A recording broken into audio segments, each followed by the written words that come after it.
Once you give a data to AI, you never know where and all it can go, where and all it will set, because it traverses very fast, right? It's like a gossip. It's easy to get technology and process in place, but unless people are there to follow it, it won't follow through. Privacy by design is one thing, is a principle that we follow. Though we are not a controller, we're not responsible for consent, our product already has a consent manager where the clients can use it. India is the only country which has got this right to nominate data subject rights. If you're compliant with GDPR, you actually get compliant to a lot of privacy laws that includes even Middle East. And we ensure that the AI models that we use will only take capillary data and keep it within capillary. Safety is all about protecting humans from machines. Security is about protecting machines from humans, and privacy is protecting human from humans. Treat the customer data as you would want others to treat your data. I've been working as a CISO here, CISO, the Chief Information Security Officer, and parallelly also take care of the data protection officer role also. So CISO and DPO.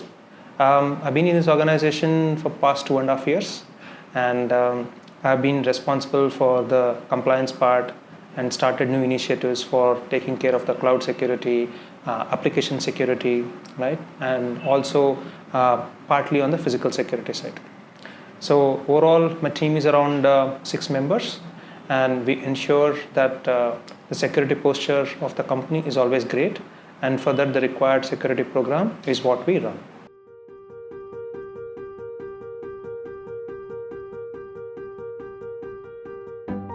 It's a little tricky question to answer, but I'll give you a brief stance on it. Now, if you look at the data part, all companies will have technology and process, right? And for any product to work, you need technology, process, and people. But people aspect is one where people, a lot of the companies don't give too much of focus on. And that is where, from a capillary side, we are focusing more on the people side. It's easy to get technology and process in place, but unless people are there to follow it, it won't follow through. Right? So when I talk about people aspect, let's take an example. Right now, I go to I'm standing in a signal. You might have seen a lot of times people skip the signals or bypass the signals. Why are they actually doing it, right? It's kind of brought them in that cultural shift. They do not understand the risk that it's going to come in, not just for themselves and even for others also. And when they come to office, you are expecting them to follow the rules and regulations, which inherently they're not following it. So how are you going to make them understand and make it part of their culture is where we are trying to build that people shift in mindset. And how are we doing it? We do it through trainings that we offer, and it's not a straightforward trainings.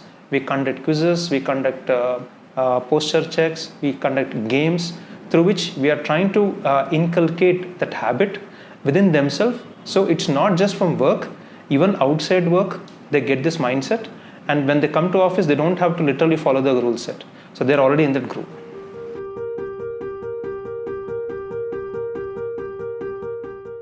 See, if you look at the process of capillary is always been a data processor.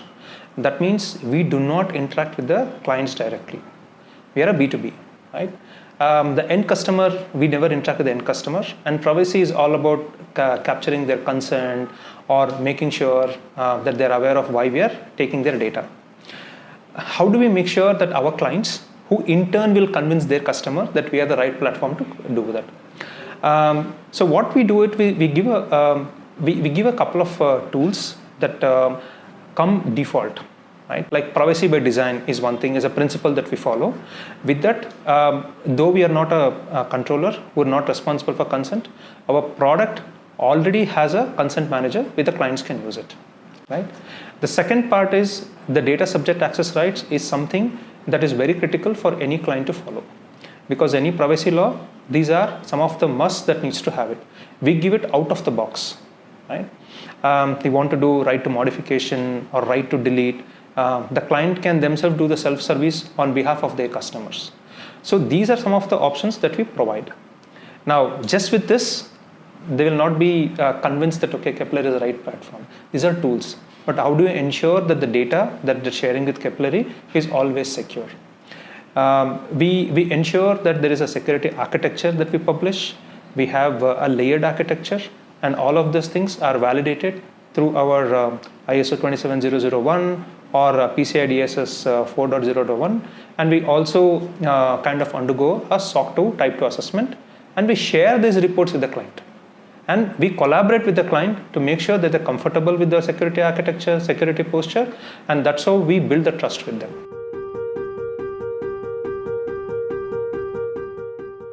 My focus has always been on the people aspect. The reason why I'm talking about people aspect is I've gone to many conferences, many research papers, and all of them talk about awareness is the key. Awareness is the key. And security, though it is little late bloomer when compared to IT, maybe it's 2 decades or 3 decades, but still people are not very clear on what security things. So my thought process has been, how do you bring a parallel with analogies, right, with the physical world and the technical world? For example, you go to a hotel, right, and they ask you to prove your identity. Either you give your passport or Aadhaar card, which proves them. You blindly give it to them, right? You assume that the front desk will not misuse their data. You trust them and give it to them, and they're also they will also be trying to just take that and give a copy back to it, right? Now assume that the client data is your passport. Somebody is giving you the data. The confidence with which you are sharing with the front desk is the confidence the client should get that we are sharing with Capillary, and Capillary will always ensure that it is kept safe, right? So how do you ensure that is what we are training people to do. We are giving information about why it is critical to safeguard. Now let's say my home, right, my keys, nobody has to tell me that the key has to be protected. I keep my key safely. Why? Because I know it is valuable to me. But let's say I give that key to you. Will you ensure the same care as I am doing for the key? Not necessary, because you don't understand the value of it, right? But I'll change a little bit of parameter there. I will tell you, whatever is mine partly will become yours also, right? What is that makes you think, oh, it is valuable even for me, right? And that is exactly what we are trying to tell to our employees. The data which the clients are sharing is going to be beneficial for them. How? Because of the trust that you're going to build by not misusing or not ensuring that it is not unauthorizedly access. You're building trust with which new clients will come in, and the existing clients will vouch for it, telling that Capillary is very good, please do business with them. So that is how the value chain that we are trying to bring from a people aspect.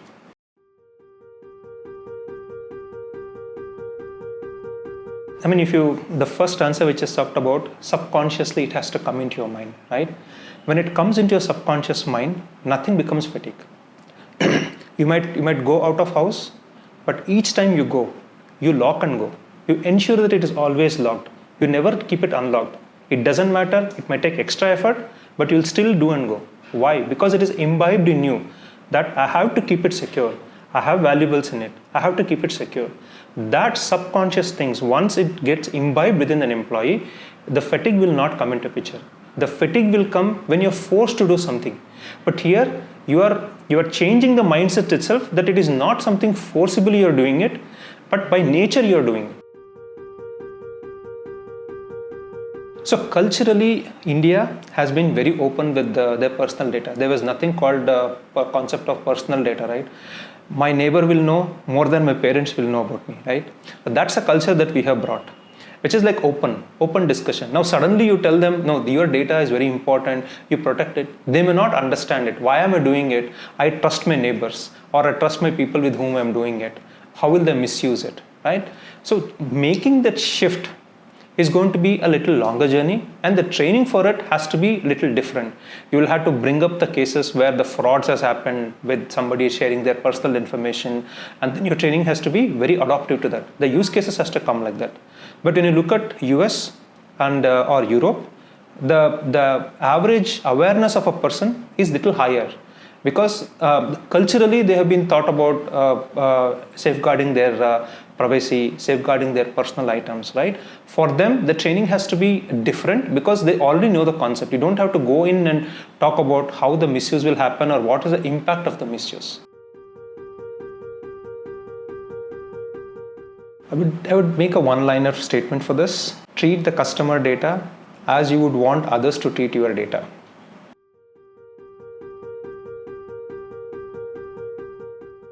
So Capillary adheres to ISO 27001 2022, which is the latest ISO certificate. And then we also adhere to PCI DSS 4.0.1. We actually do not store any bank data or the card data, but just to make sure that we adhere to the technical controls of PCI, we are compliant with that. Then we also get assessed for SOC 2 Type 2, which we share it to the clients, and specifically there's a trust service criteria called privacy, which we get validated against, which gives the assurance to your clients that we follow all the industry best practices for it.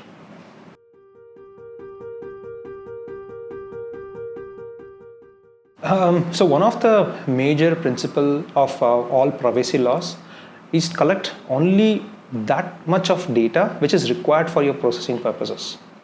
Now, Capillary as a platform do not insist that we need to get the personal data. It's up to the client. We can also work without the personal data also. So we leave it to the client, who is a data controller, to decide whether they would want to share the personal data or they would want to go ahead without personal data. So our platform is ready for both the options. Now, even if somebody wants to share the personal data, there are only three minimal data sets that we need, or data fields that we need. One is a name, then email address, phone number, and the full name, right? So those are only four fields that we need. We do not need anything apart from this.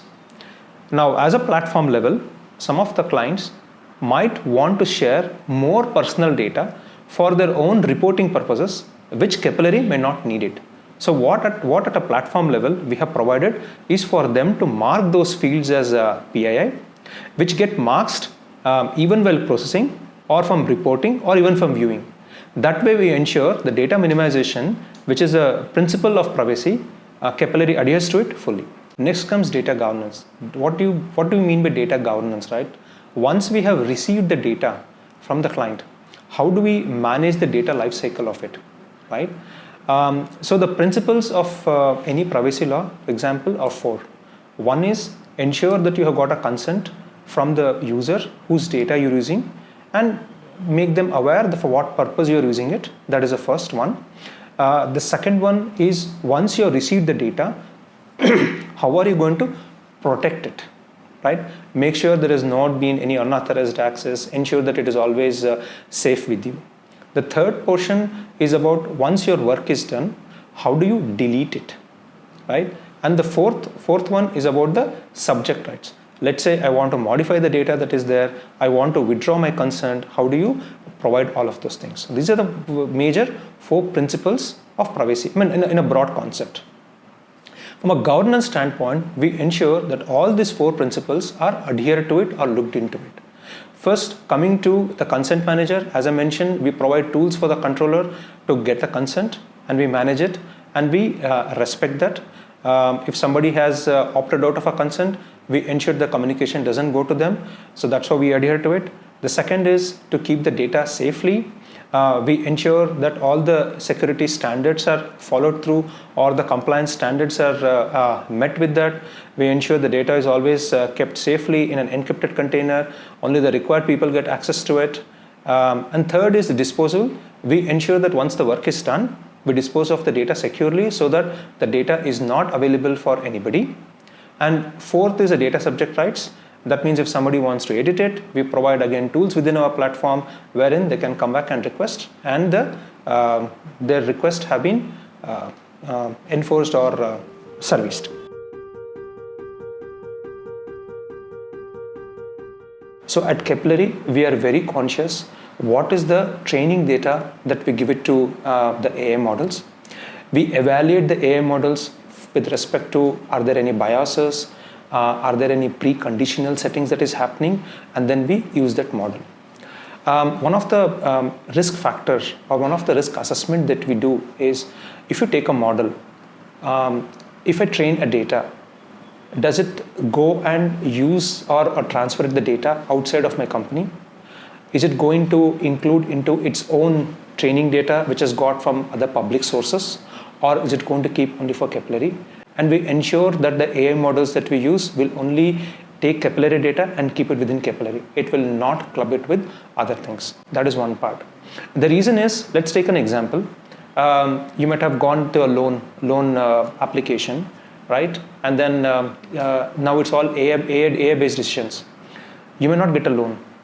And if you go back and ask, they say it's a computer generated, we don't have an option, which is not a good thing to be, because you don't know how the AI is decided, what are the decision factors that is happening. The transparency is not there.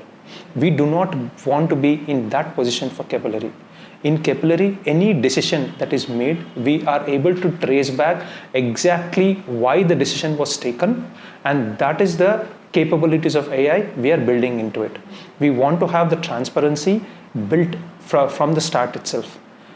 And the other part is a biasing part. If you look at the bias, let's say there are some AI models, you go and put in a question. If you look at it, they allude towards a particular website or allude towards a particular product because they are tuned to be promoting a particular product. That means the data has been tuned into it. They are trying to influence to go and look for a particular brand or a particular site. This is called as biasing. Now in Capillary, we ensure that biasing is not there. You provide a proper algorithm to it, and there is no bias. We are not going to tell, okay, this is the decision it has to be made or the other decision has to be make it. So we make sure that the bias is eliminated at the start itself. So this is the AI journey that we are taking it up. Now coming to privacy, again, when I talk about, there's always an overlap that when you want to get any service, you have to share some amount of data. But once that service is completed, you have to ensure that the data is deleted. Now, problem with AI, with general AI, is once you give a data to AI, you never know where and all it can go, where and all it will set, because it traverses very fast, right? It's like a gossip. You know, gossip, how it happens, it spreads across, and even there is a distortion of the facts also. So that is why in Capillary, what we make sure is the data that you feed into the AI model stays within Capillary. It doesn't leave Capillary at all. So in case you want to go and delete it, it's easy to delete it. So that is how we have embarked on the AI journey within Capillary, and we are safeguarding the AI part of it.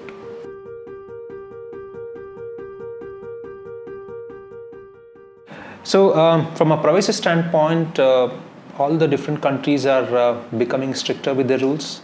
They are trying to enforce it, because of which there is a tension between the commercial aspect of it and the personal rights aspect of it. Now, if you have to get a service, you have to share the data. But if you put a stricter enforcement, the users may not be able to share the data, by which the required services may not be delivered. That can be one challenge. The second challenge is about the data localization. Each and every country is coming back and asking to have their data within their own country, which is again a challenge for companies, especially for a SaaS-based companies. Third point will be on the AI part.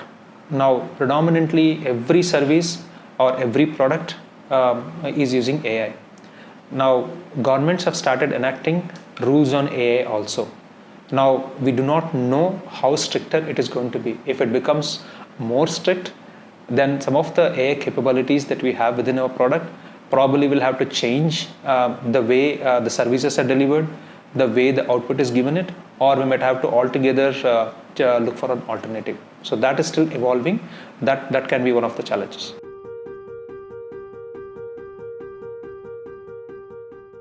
So for this, I'll give an example of India. India has enacted the privacy law, but it also made sure that the commercial aspects or the businesses also doesn't adversely get affected because of it. So it has given a lot of benefits or guardrails within which the data can be processed, and at the same time it can be compliant. Now, if you look at GDPR, GDPR, though it talks about data localization, it also gives an option to outsource it outside of EU, right, using SECs. So those are some of the trends which I would say that is helping shape the loyalty market, the challenges that we talked about.